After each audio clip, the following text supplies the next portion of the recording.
So for my seasonings here, I have in this bowl garlic powder, onion powder, freshly cracked black pepper, and cumin.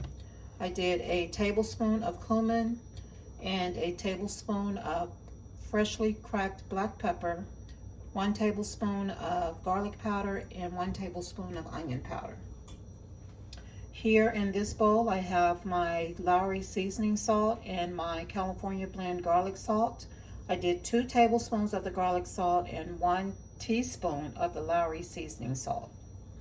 In this bowl, I have my dry herbs, which is the dry pepper flakes. I have some dried parsley and dried thyme, and it's 1 teaspoon each of those that I used. And also, I almost forgot my liquid smoke here. I'm using 1 teaspoon. And I have about 4 pounds, almost 4 pounds of the oxtail. So that's why I poured up so much seasoning. And I will use it sparingly to get everything coated, and once everything is coated, I'll see what it looks like and determine if I want to add in all of the seasonings. I want it to be well seasoned, but I don't want it to be too salty. These are pretty meaty oxtails, as you can see, not a lot of fat on them, so I think it should soak up the seasonings pretty well. All right, I'm going to go ahead and get these cleaned up, and then we'll come back and season them. Okay, now the way that I am cleaning these before I cook them is that this water has vinegar in it, so I'm going to just rinse these off, and then they'll be ready to cook.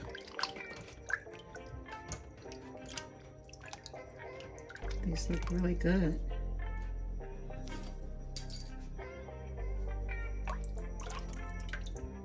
All right, so they feel clean. They don't have any slime on them, so any film on them still. So a quick rinse, doesn't take much. With a little vinegar, it goes a long way in cleaning. All right, I'm gonna rinse these, and then we'll be ready to dry them off, pat them dry, and add our seasonings.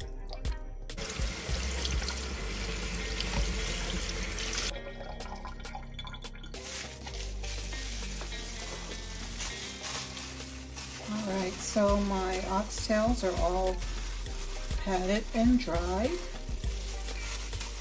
simply going to mix up my seasonings here all together.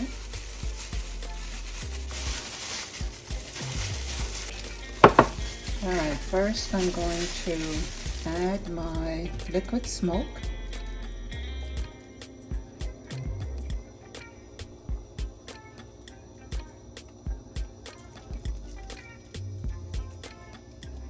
And I'm just making sure each oxtail has some on there. It doesn't take a lot of this liquid smoke, so be careful with it because it is potent. All right.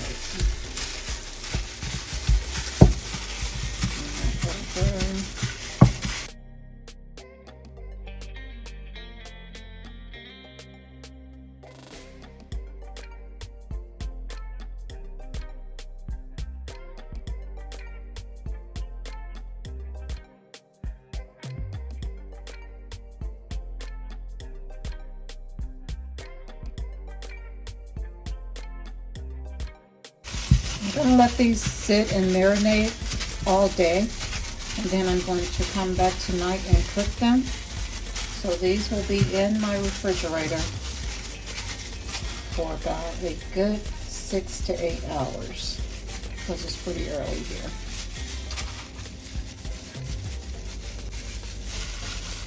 Alrighty, so this is it for now. Oh, I forgot about my dried herbs. Definitely don't want to forget those.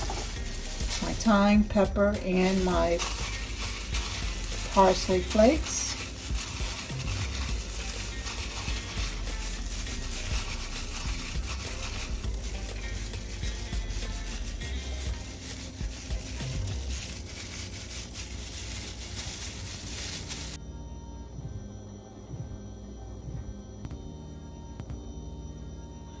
I'm using a few drops of oil to help the seasonings get soaked in. But I don't want a lot of oil on these because I don't want them to be so oily when it's time to cook them up. They don't have a lot of fat on them, which is great, so I'm not going to add to that, making them too oily. So that's about it.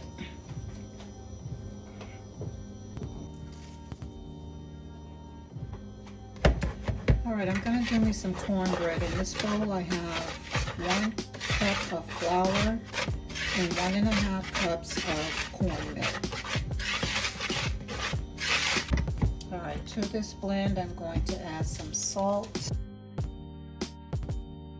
3/4 teaspoon of salt. That's about 3/4 teaspoon. I'm going to add in 2 teaspoons and 1/4 of baking powder because we do want it to rise. 1, 2 and 1/4. My baking soda, baking powder. I'm going to go ahead and mix that in. This is my dry mix.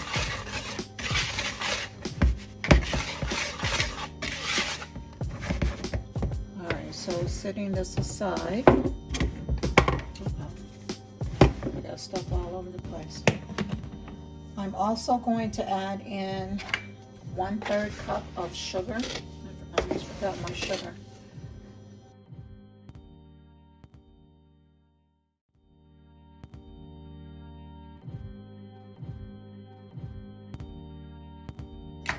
Because I like my cornbread to be a little on the sweet side. Alright, so we'll go ahead and do up my wet mix. Alright, in this bowl, I'm going to add in 2 eggs.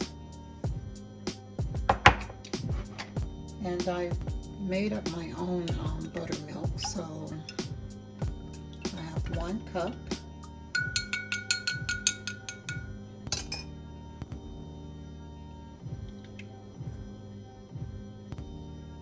And next I'm going to add in some vegetable oil.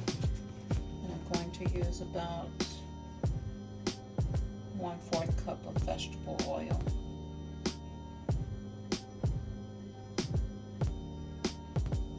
About 1/4 cup. And my own personal ingredient or favorite personal ingredient that I put in is mayo because it always makes my cornbread so moist. And I use 2 heaping tablespoons. So that's about what, maybe 1/2 cup.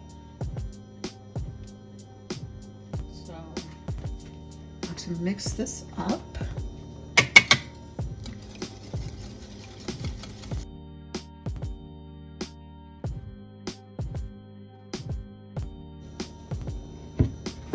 Alright, I'm going to go in and add a little at a time.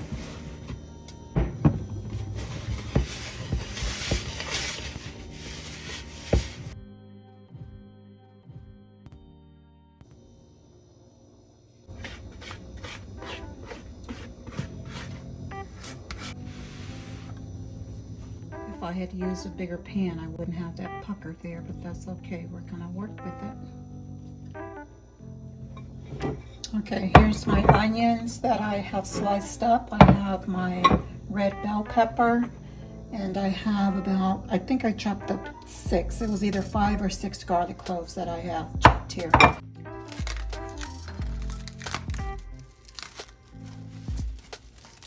Alright, so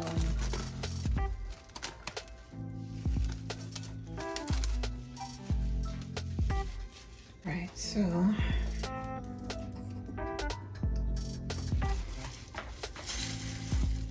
I'm doing just enough to cover the bottom. And once these cook down, I may have to pour a little bit of the oil off because again, I don't want it to be too oily. All right, what we're doing now is we're just simply going to sear these before we put them in the oven.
Okay, you can tell by me pressing with the spoon that these are really tender. You see there? These are really tender. Cooking them at a high heat, that's what you want. That's going to penetrate and not make them so tough. See how the spoon just goes through? These are tender. That's what you want. So what I'm going to do now is I'm going to transfer, because I'm going to use this liquid in the bottom to make some gravy, but I'm going to transfer the oxtails from this pot into another pot and smother my cabbage. So we'll be back. Using the rest of my garlic here.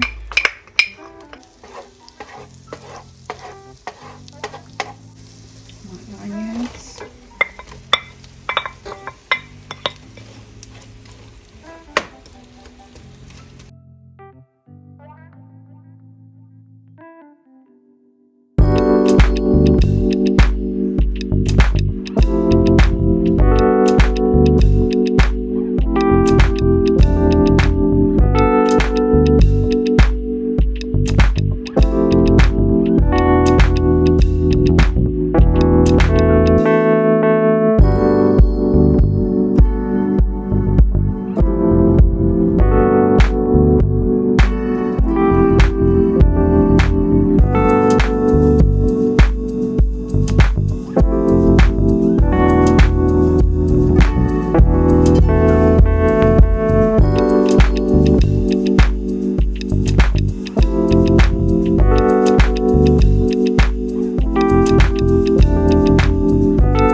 I think these have been in there long enough.